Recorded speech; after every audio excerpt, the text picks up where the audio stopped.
Hi friends, welcome back to study classes. तो प्यारे दोस्तों, कहा जाता है मेहनत करने वालों की कभी हार नहीं होती। बट ये भी सच है कि मेहनत करने वालों को पहली बार में ही सफलता मिल जाए ऐसा भी जरूरी नहीं है।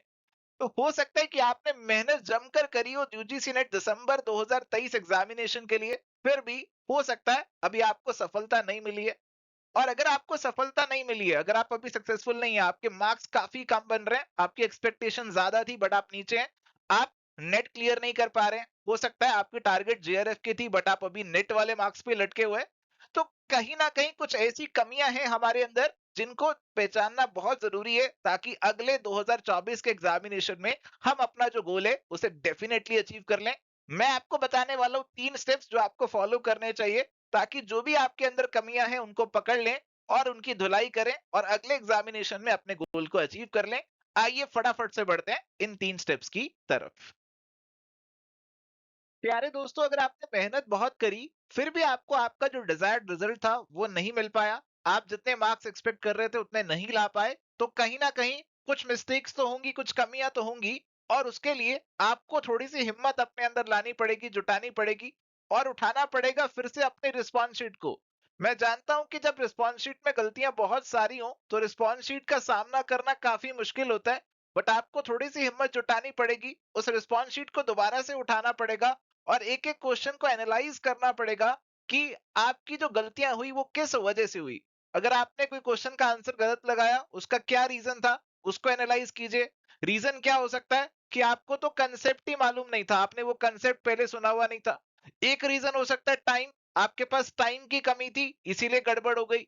एक रीजन हो सकता है कि आपने गलती से, जल्दबाजी में आपने क्वेश्चन को ध्यान से नहीं पढ़ा, इस वजह से आपने गलती कर दी, आपने क्वेश्चन को सही से रीड नहीं किया। अलग अलग रीजन हो सकते हैं, तो वो रीजन को आइडेंटिफाई करना बहुत जरूरी है।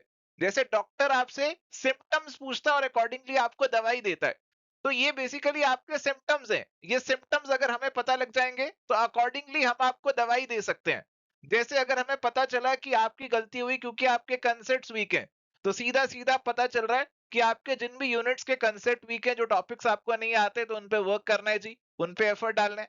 आपने गलती करी क्योंकि आप टाइम को सही से मैनेज नहीं कर पाए, तो कहीं ना कहीं कमी रही होगी प्रैक्टिस की, कि आपने प्रैक्टिस जब करी तब टाइमर साथ में नहीं लगाया, आपने फुल लेंथ मॉक टेस्ट नहीं लगाए होंगे टाइमर को साथ में लगाकर, इस वजह से गड़बड़ हो सकती है। अगर रीडिंग की गड़बड़ रही, क्वेश्चन को सही से रीड नहीं किया, तो again it denotes lack of practice, कि आप यहाँ पे प्रैक्टिस इतनी ज्यादा करके नहीं गए थे। प्रैक्टिस की कमी की वजह से आपको वहां पे कंसंट्रेशन करने में दिक्कत हुई और आप सही से मार्क नहीं कर पाए। तो बहुत सारे रीजन हो सकते हैं। एक रीजन ये भी हो सकता है कि आपको कंसेप्ट तो आता था, टाइम भी आपके पास था, आपने क्वेश्चन को अच्छे से रीड भी किया, बट आप यहाँ पे समझ ही नहीं पाए कि सवाल पूछना क्या चाह रहा है। आपको पता था ये कंसेप्ट है, जैसे मान लीजिए क्वेश्चन आया कोई कैपिटल बस्टिंग का, आपको मालूम था कि क्या होता है, टाइम भी था, अच्छे से रीड भी किया, बट फिर भी आप आंसर नहीं लगा पाए उसका। Then again the reason is very clear, आपके अंदर प्रैक्टिस की कमी थी, आप घर से प्रैक्टिस प्रॉपरली नहीं करके गए थे और इसी वजह से आप यहाँ पे अपना जो आंसर है उसे गलत मार्क करके आ गए हो। तो पहली चीज है कि हम सिम्टम को पहचाने, हम रीजन को पकड़े कि क्यों गलती हुई है और अकॉर्डिंगली हमारी जो दवाई है वो फिर हम यहाँ पे आपको दे सकते हैं। प्यारे दोस्तों, गलतियों को पहचान लेना एक बात है और उन गलतियों पे पर्दा ना डालना ये दूसरी बात है। देखो अक्सर क्या होता है कि कहीं ना कहीं सबको अपनी जो गलतियां, मिस्टेक्स हैं, वीकनेसेस हैं पता होती हैं, बट हम उन्हें नजरअंदाज करते हैं, उन पे पर्दा डालते रहते हैं। और जब एग्जामिनेशन देकर आते हैं तो वो हमें आईना दिखाता है, आपको बताता है कि जनाब आपके अंदर ये कमियां हैं और ये कमियों के ऊपर अब आपको दोबारा से पर्दा नहीं डालना है। अगर आप एक सीरियस एस्पिरेंट हैं, आप चाहते हैं कि बहुत ज्यादा समय आपका इस एग्जामिनेशन में वेस्ट ना चला जाए, आप आगे बढ़ना चाहते हैं, पीएचडी करना चाहते हैं, तो आपकी जो गलतियां हैं उनको पहचान कर नेक्स्ट स्टेज पे बढ़िए। नेक्स्ट स्टेज है कि उन गलतियों को ध्यान में रखते हुए अपना स्टडी प्लान बनाओ। जैसे हमारी गलती ये थी कि जो भी फाइनेंस के क्वेश्चन आए ना वो आपको नहीं आते थे क्योंकि फाइनेंस आपका वीक है। अगर आपकी ये गलती थी तो स्टडी प्लान आपका जो बनेगा उसके अंदर आप फाइनेंस के ऊपर बहुत फोकस देंगे। जो भी आपका फाइनेंस के टॉपिक्स है उनको बहुत अच्छे से पढ़ाई करेंगे, उनके प्रैक्टिस भी करेंगे। अगर हमारी गड़बड़ ये थी कि हमने पढ़ाई तो करी थी बट प्रैक्टिस नहीं करी थी, तो इस बार हमारी कोशिश क्या रहेगी कि जो भी पढ़ाई कर रहे हैं साथ साथ उसके एमसीक्यूज लगाते रहें, हर एक टॉपिक के साथ में एमसीक्यू चलते रहें, प्रीवियस ईयर के क्वेश्चंस आप साथ में लगाते रहें और टेस्ट सीरीज भी साथ में लगाते रहें। तो जो भी आपने अभी गलती करी थी, अगर आप अगली बार भी वैसे ही तैयारी करके चले जाएंगे जैसे पिछली बार करके गए थे, तो फिर से वही गलतियां एग्जामिनेशन में करके आओगे। तो वो चीजों को दोबारा से रिपीट नहीं करना। एक बार गलती करने वाला इंसान होता है और दूसरी बार गलती करने वाला कौन होता है ये आप ऑलरेडी जानते हो। तो आपको दूसरी बार गलती नहीं करनी है। आपको पहली बार जो गलतियां करी हैं उनको यहाँ पे हटाने के लिए जो स्टडी प्लान है वो बनाना है, और जो भी गलतियां थी उनको स्टडी प्लान में बिल्कुल इनकॉर्पोरेट कीजिए, ताकि आप आगे वो गलतियों को दोहराए नहीं।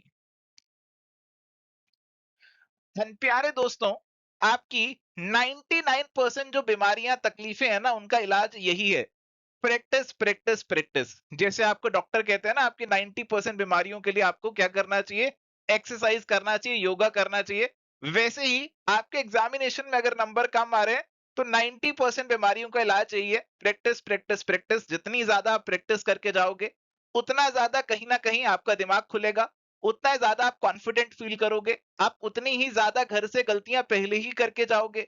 आपको पता लग जाएगा कि कहाँ पे आपको दिक्कत होती है और अकॉर्डिंगली वो एरियाज पे पहले ही वर्क करके जाओगे। तो जितनी ज्यादा आप प्रैक्टिस कर सकते हो करो, दबा के प्रैक्टिस करो, प्रीवियस ईयर के क्वेश्चंस लगाओ, एमसीक्यूज को लगाओ, टेस्ट सीरीज खरीदो, मॉक टेस्ट लगाओ, फुल लेंथ मॉक टेस्ट लगाओ, दबाकर प्रैक्टिस करो। जितनी सारी गलतियां आप एग्जामिनेशन से पहले ही करके जाओ उतना ही ज्यादा बेहतर है। और इसीलिए प्यारे दोस्तों ये वाला जो कंपोनेंट है मेरे हिसाब से सबसे ज्यादा जरूरी है, और इसे तो जिसने इग्नोर किया उसका अगली बार भी स्कोर कम ही रहेगा। अगर इस बार कम था आगे भी कम रहेगा बिना प्रैक्टिस के अगर पेपर देने जाओगे, तो इस चीज को बिल्कुल भी इग्नोर मत करना। चलिए तो प्यारे दोस्तों आज आपके साथ इतनी ही बातें करनी थी। तो मुझे लगता है कि कहीं ना कहीं काफी सारे एस्पिरेंट्स अभी थोड़े से निराश होंगे कि जो वो गोल अपना अचीव करना चाह रहे थे उसे अचीव नहीं कर पाए, जो टारगेट सेट किया था उससे कहीं ना कहीं पीछे रह गए, अपने डिजायर्ड मार्क्स को अचीव नहीं कर पाए हैं।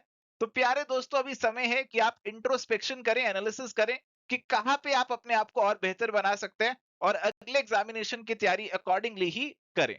तो आज के लिए प्यारे दोस्तों इतना ही, मिलेंगे नेक्स्ट सेशन में। Till then goodbye, take care, all the best.